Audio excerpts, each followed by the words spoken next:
Janine, sasamahan kaya ni Jericho Rosales sa Venice?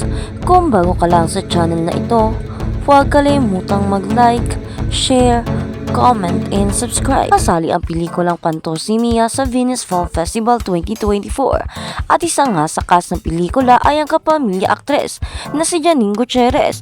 Nang matsakatsikahan namin si Janine, ikunento niyang pupunta siya sa nasabing film festival sa Venice, Italy.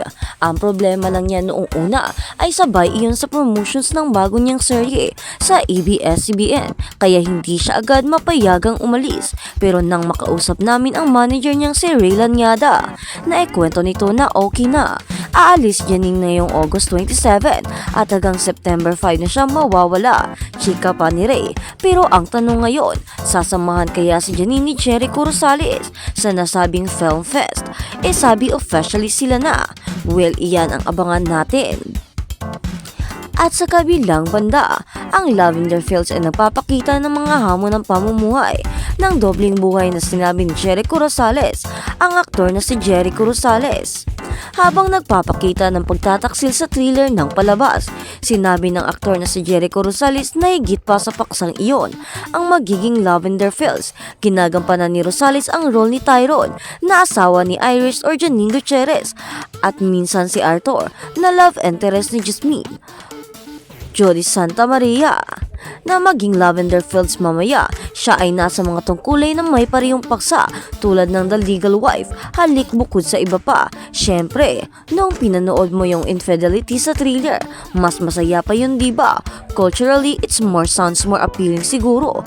I don't encourage that, but it's more than that. My character alone, hindi siya kaliwete. Parang ganun lang, Rosales told reporters in an interview. Mapanghamon ang dalawang tungkulin ni Tyrone at Arthur, ani ni Rosales, dahil dubli ang buhay niya at mas maraming material na dapat makatrabaho. Dubli ang buhay ng karakter na ito. Palagi siyang gumagawa ng mga mahirap na desisyon. Lagi siyang nagkakamali. Palagi niyang nalalagay sa gulo at ngayon patuloy siyang nagtatago hanggang sa wala ng mapagtataguan. Kwento pa ng aktor. Ang dami kong pwedeng paglaruan sa karakter na to that made me say yes where I'm in at my life. I am just always want to have fun, and during that time it seems that this is the team that I need to magtrabaho kasama. Dagdag niya pa. Ang higit na ikinatuwa ni Rosales sa palabas ay ang salaysay nito kung paano makukuha ang maitim upang maprotektahan ang kanilang mga interes. Ang palabas na ito ay hindi lamang tungkol sa pagtataksil. Maniwala ka sa akin, ipinapangako ko sa iyo. Hindi ito tungkol sa pagtataksil dahil noong una, inalok ito sa akin. Nakasintro ito sa dubling buhay, pamumuhay ng dubling buhay. Mga taong mapagpanggap na hindi sila at mga taong may intensyon, sabi pa ng aktor. Ang maganda sa palabas na ito, ang kapanapanabik sa palabas na ito ay baka magulat kayo.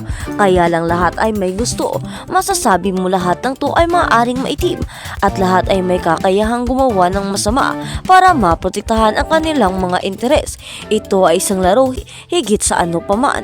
Dagdag pa niya nang tanongin kung ano ang matututunan ng mga manonood mula sa kanyang karakter. Sinabi ni Rosales, ang hindi sumuko sa kanilang mga pangarap at sa mga palagay ko ang buhay ay hindi magiging tungkol sa kapangyarihan, hindi palaging tungkol sa kayamanan at kung minsan ang presyo para sa pagiging simple ay maaaring magdulot sa iyo ng iyong sarili. Ganyan kahirap gampanan ang karakter na ito. Mapapanood na ang bagong episode ng Lavender Fields sa September sa Kapamilya Channel, Kapamilya Online Live, E2Z, TV5 at Netflix. At habang sa kabilang balita naman, Angelica ang kinasuhan ng ama, kulong agad kapag umuwi ng Pinas. Sinampahan pala ng Viva Max star na si Angelica ng kaso ang kanyang South Korean father dahil sa ginawang pananakit nito sa kanya pati na rin sa isa pa niyang kapatid or nakakatandang kapatid.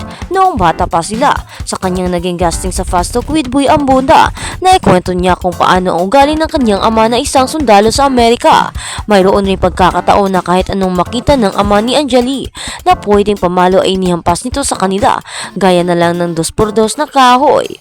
Kaya naman tumakas noon ang kanyang kapatid sa puder ng ama at pumunta sa Pilipinas, kaya siya naman ang napabalingan nito sa pananakit.